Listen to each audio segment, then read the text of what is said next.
Assalamualaikum warahmatullahi wabarakatuh.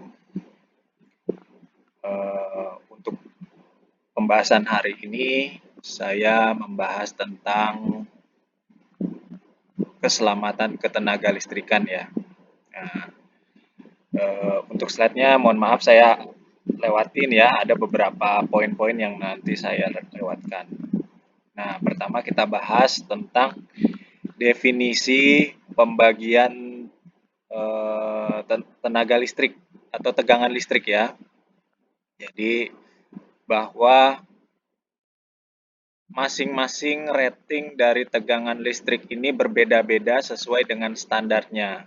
Nah, biasanya diklasifikasikan menurut ketentuan yang berlaku secara umum atau yang berlaku sesuai dengan standar PLN. Nah, kalau rekan-rekan lihat di sini, ini adalah jenis tegangan listrik yang berlaku secara umum ya, di mana untuk klasifikasi high voltage atau tegangan tinggi ini nilainya antara 35 kV sampai 500 kV. Kemudian yang termasuk pada tegangan menengah ya, tegangan menengah atau medium voltage itu antara 1 kV sampai dengan 35 kV. Kemudian kalau yang low voltage atau tegangan rendah itu mulai dari 50 volt sampai ke 1000 volt. Kemudian selain dari ketentuan umum juga ada jenis tegangan berdasarkan standar PLN. Kalau yang sutet atau saluran udara ekstra tinggi itu nilai rating tegangannya itu bisa sampai 500 kV. Kalau yang termasuk saluran udara tegangan tinggi itu range tegangannya bisa sampai 150 kV. Sedangkan untuk tegangan yang termasuk jaringan tegangan menengah itu sekitar 20 kV. Dan kalau yang jaringan tegangan rendah atau JTR itu antara 380 volt atau 220. Nah, yang biasa dipakai di rumah-rumah gitu ya, biasanya yang termasuk yang jaringan tegangan rendah atau JTR. Yang di pabrik-pabrik juga sama, menggunakan jaringan tegangan rendah atau JTR. 380 ya, 400 atau 380 volt. Kemudian kita berbicara tentang spekulasi terjadinya kebakaran dikarenakan listrik gitu ya. Jadi kan banyak kasus-kasus terkait dengan kasus kebakaran bangunan yang ditengarai disebabkan oleh listrik. Apa saja sih penyebabnya? Nah, ini ada beberapa klasifikasi atau beberapa spekulasi yang saya kumpulkan ya, yang dikumpulkan. Yang pertama, terjadi ledakan akibat korsleting listrik pada tegangan tinggi dan arus yang besar. Jadi pada sebuah gardu listrik ya dengan tegangan yang tinggi atau dengan arus yang tinggi itu terjadi short circuit ya. Terjadi short circuit sehingga menyebabkan terjadinya busur api yang menyebabkan kebakaran.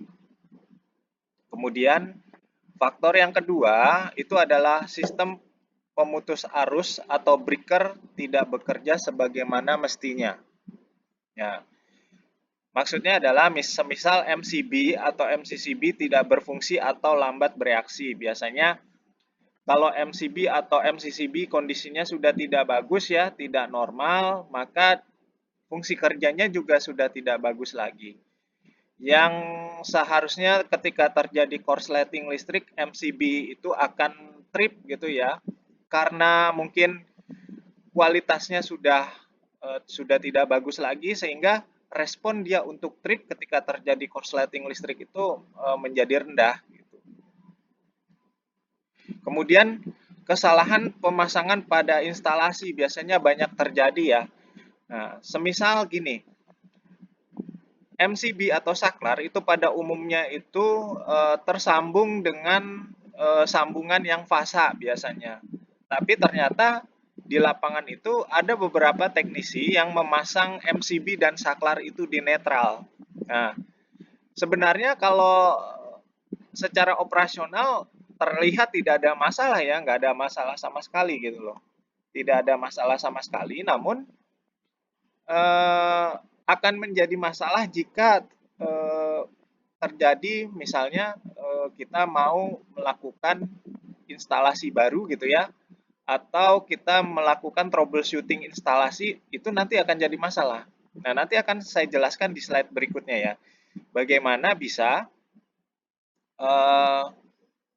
kesalahan pemasangan instalasi ini akan nanti berpengaruh nanti pada keselamatan terkait dengan ketenaga listrikan. Nah, yang ketiga adalah timbulnya panas berlebih diakibatkan oleh yang pertama kelebihan beban. Jadi beban yang begitu besar gitu ya, banyak gitu ya dipasang beban listrik, tapi penghantarnya itu menggunakan penghantar yang tidak standar. Itu akan menyebabkan arus berlebih yang nantinya menyebabkan penghantarnya menjadi terbakar. Kalau penghantarnya terbakar, jika penghantarnya dekat dengan bahan yang mudah terbakar, akan berpotensi terjadinya kebakaran. Akan berpotensi menyebabkan terjadinya kebakaran. Jika penghantarnya tidak standar, kemudian terjadi kelebihan beban, dan penghantarnya itu atau kabelnya itu terbakar, dan kebetulan penghantarnya dekat dengan bahan yang mudah terbakar, itu akan berpotensi menyebabkan terjadinya kebakaran. Kemudian jaringannya terlalu panjang dari pengaman, jadi kabel yang terlalu panjang dari MCB, sehingga MCB mendeteksi terjadinya korsleting listrik itu lambat. Jadi beban terjadi korsleting listrik, namun jarak penghantarnya jauh dengan pengamannya atau MCB-nya, sehingga MCB itu terlambat untuk merespon gitu ya, untuk ngetrip itu dia terlambat. Jadi udah terjadi kebakaran duluan baru MCB-nya bisa ngetrip. Nah, itu juga kesalahan. Kemudian poin berikutnya terjadi loncatan elektron gitu ya, terjadi loncatan elektron. Jadi biasanya loncatan elektron itu terjadi pada penghantar atau terminal-terminal ya, terminal koneksi yang pengencangannya itu tidak kencang ya, jadi masih ada kendornya, sehingga ketika terjadi arus listrik yang mengalir ke terminal tersebut akan terjadi loncatan elektron. Nah, itu juga berbahaya juga ya. Loncatan elektron itu jika terjadi dekat dengan bahan yang mudah terbakar akan berpotensi menyebabkan kebakaran. Kemudian peralatan yang terpasang yang terbakar gitu ya, melebihi kapasitas seperti power bank. Jadi memang harus kita pertimbangkan ketika memasang beban yang melebihi kapasitas, harus dipertimbangkan penghantarnya harus disesuaikan dengan penghantarnya berapa ampere semisal gitu ya. Kemudian harus menggunakan MCB berapa ampere. Kemudian untuk pensaklarannya harus yang digunakan berapa ampere. Harus disesuaikan dengan kapasitas dari bebannya sehingga bisa mencegah terjadinya kebakaran akibat beban lebih begitu. Kemudian ada pemasangan yang salah dan lain-lain. Kemudian beberapa kesalahan pemasangan dalam instalasi listrik, di antaranya yang tadi sudah saya singgung sebelumnya ya. Pertama adalah kabel netral yang disambung ke saklar. Teman-teman bisa lihat di gambar ini nih. Ini sumber tegangan 220 dari PLN gitu ya. Kemudian dipasang saklar di sini, kemudian dipasang beban. Pada saat operasionalnya sih normal-normal aja ya, normal aja. Ketika lampu menyala, saklarnya di-on-kan, lampunya menyala begitu. Kemudian ketika saklar itu di-off-kan, lampunya tidak menyala. Nah, ini normal ya. Ini adalah instalasi yang normal. Bagaimana jika saklarnya itu diletakkan di netral? Nah, ini yang terjadi rekan-rekannya. Pada saat saklar ini ditekan atau dalam keadaan on gitu ya, dalam keadaan on seperti ini. Nah, lampunya akan menyala secara normal sebenarnya. Lampunya akan menyala secara normal. Akan tetapi jika posisi saklar dalam keadaan off seperti ini, rekan-rekan bisa lihat ya. Ini memang lampunya mati. Cuman kita bisa melihat garis fasanya ada di sini rekan-rekan, sampai ke sini. Sampai ke sini. Ini ketika terjadi misalnya kita akan melakukan perbaikan instalasi, ya ini akan jadi masalah nih rekan-rekan ya. Ya. Ini contoh yang berikutnya ya, di mana dari sumber listrik PLN ini pasang masuk, kemudian dipasang di kWh meter, ya MCB kWh meter, pasang lagi MCB di PHB atau MCB box, masuk ke beban. Nah, di sini ternyata saklarnya ini dipasang di netral. Ketika saklarnya di off kan gitu ya, dalam keadaan off, lampunya mati betul, tapi di sini teman-teman bisa lihat di sini aliran fasanya sampai ke saklar ya. Aliran fasanya sampai ke saklar. Dan ternyata di bagian fittingnya itu ternyata ada fasanya. Kalau di test pen gitu, ada fasanya nih. Nah, ini akan beresiko misalnya kita mau melakukan pergantian lampu gitu ya, atau memasang instalasi baru. Nah, daerah sini kan masih ada fasanya. Nah, masih ada fasanya. Ketika kita melakukan instalasi baru atau sekedar untuk mengganti lampu saja, ini bermasalah. Contohnya di gambar ini ya, begitu kita ganti lampu, tidak sengaja kita tersentuh dengan fittingnya itu, nanti kita bisa kesetrum. Seperti itu. Kemudian kesalahan berikutnya, kabel netral disambung ke MCB. Nah, seperti ini nih. Kabel netralnya disambung ke MCB. Pada saat dinyalain sih nggak ada masalah ya. Pada saat dinyalakan nggak ada masalah. Lampunya nyala seperti normal. Bermasalah ketika lampu dimatikan, kemudian kita tes di fittingnya, harusnya kan fittingnya itu tidak ada fasanya. Harusnya ya. Ternyata pas di test pen di fittingnya ada fasanya. Ini berbahaya sekali kalau misalnya kita mau ganti lampu gitu ya. Mengganti lampu nggak sengaja kesentuh fittingnya, kemudian kita kesetrum. Nah, seperti ini. Ya, di mana fittingnya pas dites menggunakan test pen itu ternyata menyala ya, rekan-rekan. Kemudian kita juga harus memperhatikan pentingnya untuk memasang grounding atau arde ya. Bagaimana bisa gitu? Kalau misalnya kita pasang beban seperti ini, kan ada dua tipe stop kontak ya. Stop kontak yang hanya dua lubang saja. Kemudian ada stop kontak yang dilengkapi dengan arde atau menggunakan grounding. Nah ini misalnya stop kontak ini tidak dilengkapi dengan grounding, jika terjadi arus bocor seperti ini, arus bocor itu semisal sambungan fasanya nempel ke bodinya beban gitu ya. Nah, itu namanya ketika kita tersentuh gitu ya, nanti ada arus bocor yang masuk ke tubuh kita sampai ke grounding atau ke tanah gitu ya. Itu yang menyebabkan kita kesetrum. Nah, dengan adanya grounding ini, nanti arus yang bocornya itu akan diteruskan ke tanah atau ke grounding, sehingga badan kita tidak akan tersengat listrik atau kesetrum ya. Nah, ini contoh kalau kita menggunakan instalasi listrik yang tanpa grounding seperti ini nih rekan-rekan, ini gambarnya. Sekilas sih biasa aja ya, normal-normal saja. Nah, masalah ketika salah satu pasaknya ya, teman-teman bisa lihat di sini pasaknya itu ada yang terkelupas, kemudian kelupasan kabel pasaknya itu nempel di bodinya setrika di gambar ini nih. Nah, setrika di gambar ini. Yang terjadi adalah ketika kita menyetrika dengan bodi setrika yang sudah menempel dengan kabel pasa yang terkelupas tadi, kita sentuh secara tidak sengaja, kita bisa kesetrum.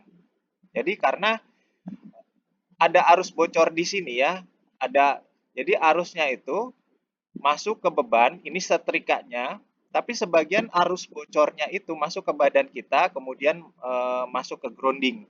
Sehingga ada arus yang masuk ke badan kita, ini yang menyebabkan kita tersengat listrik atau kesetrum. Nah, kalau adanya grounding seperti di gambar ini ya, ada grounding seperti di gambar ini, maka arus bocornya tidak melewati badan kita, melainkan dia akan lewat ke grounding. Mengapa demikian? Karena badan kita itu memiliki nilai hambatan yang sangat besar dibandingkan dengan grounding. Jadi arus itu akan cenderung lebih memilih ke grounding daripada ke badan kita, sehingga badan kita itu tidak tersetrum. Begitu. Kemudian penting juga untuk memasang pengaman lain selain MCB ya. Di sini kita menggunakan di gambar ini menggunakan LCB. LCB ini adalah sebuah pengaman untuk arus bocor. Gitu. Jadi pengaman untuk arus bocor. Jadi kalau misalnya tadi ya seperti kasusnya seperti tadi ya ada setrika yang salah satu kabel fasanya terkelupas kemudian menempel di bodi bebannya, di bodi setrikanya, maka kalau dipasang ELCB secara otomatis ELCB-nya akan trip. Begitu. Jadi memang ELCB itu fungsinya untuk mendeteksi adanya arus bocor. Sedangkan kalau MCB fungsinya untuk melindungi dari korsleting listrik dan sebagai pengaman arus beban lebih gitu. Kemudian ini contoh berikutnya adalah ketika kabel netral terputus ya. Ini adalah rangkaian yang normal, normalnya seperti ini. Ya seperti ini. Fasa masuk ke MCB KWH, masuk ke MCB PHB meter gitu ya, PHB ya. Kotak box, MCB, kemudian masuk ke saklar, ya benar ini sudah benar ya, ini saklarnya masuk ke fasa, kemudian ini sambungan ke netral, ini stop kontak sambungan ke netral, sambungan ke netral. Suatu ketika kabel netralnya putus dari dalam ya, seperti ini. Nah, kabel netralnya terputus dari dalam. Kalau terputus dari dalam, lampunya padam. Padam, ini juga stop kontak tidak berfungsi karena terputus netralnya ya. Pasanya terputus. Begitu. Kalau sambungannya terputus di sini nggak ada masalah menurut saya. Cuman ada masalah kalau terputusnya di sini. Ciri khasnya gini. Kalau beban ini paralel gitu ya, beban paralel, misalnya nih ada lampu nih, kemudian di sini ada beban yang lain, setrika. Kita masang setrika di sini. Ibaratnya nyolokin setrika gitu ya. Di sini lampu. Kemudian ketika terjadi kabel netral yang terputus, lampunya masih nyala nih rekan-rekan. Lampunya masih nyala. Mengapa demikian? Karena di lampu ini masih terhubung dengan netralnya. Masih terhubung dengan netral, makanya lampunya masih nyala. Tapi kalau yang disetrikanya dia langsung mati karena netralnya terputus. Nah, netralnya terputus. Namun demikian, di kabel netralnya ini akan terjadi fasa. Mengapa demikian? Jadi fasanya ini masuk ke setrikanya ya, ke beban setrikanya, kemudian masuk ke netral. Jadi rekan-rekan bisa lihat di gambar berikutnya. Nah, seperti ini. Kalau ini rekan-rekan test pen gitu ya, di test pen gini, ini nanti test pennya nyala, test pennya nyala, test pennya nyala, nyala, ini juga nyala. Jadi ini berubah jadi pasa, kabelnya ini berubah jadi kabel pasa. Begitu. Jadi memang sih ketika terjadi gangguan listrik, kalau kita mau memperbaiki instalasi listrik, ada baiknya ya. Kalau nggak saklarnya atau MCB-nya kita off-kan dulu, sehingga kita aman gitu ya. Jadi ketika terjadi gangguan listrik, ketika kita memperbaiki instalasi listrik atau terjadi gangguan listrik gitu ya, misalnya seperti gambar ini, netralnya putus gitu, netralnya putus. Nah, kita mau memperbaiki. Nah, hati-hati rekan-rekan, di sini kabelnya udah kabel pasak nih. Kalau tersentuh oleh kita, kita bisa kesetrum. Untuk amannya, setiap kegiatan instalasi listrik, walaupun ada gangguan yang menyebabkan bebannya itu mati gitu ya, bebannya itu tidak hidup atau tidak menyala, alangkah lebih baik untuk amannya MCB-nya dan saklarnya itu kita off-kan dulu, baru kita melakukan perbaikan instalasi listrik. Begitu rekan-rekan ya. Kemudian terkait dengan overheating. Overheating itu kalau ada peralatan listrik yang panasnya itu tidak normal, ya terutama di panel ya. Ada panel kalau panasnya itu melebihi dari standarnya, bisa dibilang panel itu tidak normal. Pertama ada beberapa indikator ya, adanya panas yang tidak normal, adanya asap gitu ya, berbau gitu biasanya ada asap dan berbau. Kemudian baunya itu kayak bau aneh gitu ya, bau gosong. Kemudian ada suara aneh, kericik-kericik gitu di sambungannya biasanya ada suara aneh, kemudian ada getaran yang tidak normal dan sebagainya. Nah, rekan-rekan bisa mendeteksi misalnya melakukan pengukuran suhu di panelnya misalnya di tempat kerjanya rekan-rekan masing-masing misalnya. Misalnya menemukan panel, kemudian dicek suhunya menggunakan termogan, ditembak gitu ya, ditembak langsung ke sambungannya atau ke penghantarnya, ditembak, kemudian dicek suhunya itu berapa derajat Celcius, kemudian teman-teman coba tembak di sekitar panelnya ya, di sekitar panelnya itu, tidak di penghantarnya ya, tapi di sekitar panelnya, suhunya berapa derajat Celcius, kemudian suhu yang teman-teman deteksi gitu ya di penghantarnya itu dikurangi dengan suhu yang ada di sekitar panelnya. Suhunya berapa? Nah, kalau misalnya di tabel ini ya, kalau lebih besar dari 40 derajat Celcius itu berarti udah overheating akut. Itu udah masalah sekali tuh. Jadi panelnya itu jangan difungsikan dulu. Kalau misalnya selisih antara tadi suhu penghantarnya dengan suhu sekitar panelnya adalah 21 sampai 40 derajat Celcius itu udah serius juga. Kemudian kalau selisihnya antara 11 sampai 20 derajat Celcius itu sebenarnya masih perlu di maintenance tapi tidak begitu parah ya, masih bisa beroperasi tapi sebaiknya kalau ada waktu untuk overhaul segera diperbaiki. Kemudian yang normal itu berapa sih? Normalnya itu kalau selisih antara suhu pada penghantar di panel listrik dengan suhu di panel listriknya, selisihnya adalah kurang dari 10 derajat Celcius. Itu bisa dibilang normal. Jadi contohnya begini, kalau misalnya ada panel, saya pengen ngecek panelnya ini normal apa enggak. Saya akan tembak di bagian busbarnya, ya, bagian busbar 3 pasak tuh, atau di bagian kabelnya yang gede gitu ya, ada kabelnya, penghantarnya. Di bagian terminalnya itu langsung saya tembak pakai termogan, misalnya berapa derajat Celcius. Kemudian dinding panelnya saya tembak dengan termogan berapa derajat Celcius. Kemudian suhu pada penghantar yang saya ukur tadi, saya kurangi dengan suhu yang saya ukur di dinding panel listriknya. Jadi suhu busbar dikurang suhu dinding panel itu berapa? Nah, kalau dia masih di bawahnya 10 derajat Celcius itu dia masih normal. Itu cara ngukurnya ya. Baik, mungkin itu yang bisa saya sampaikan. Mohon kalau misalnya ada poin-poin yang saya jelaskan untuk saat ini, kalau ada yang mau ditanyakan, silahkan tanyakan ke saya ya. Eh, Boleh lewat WhatsApp atau grup WhatsApp juga boleh.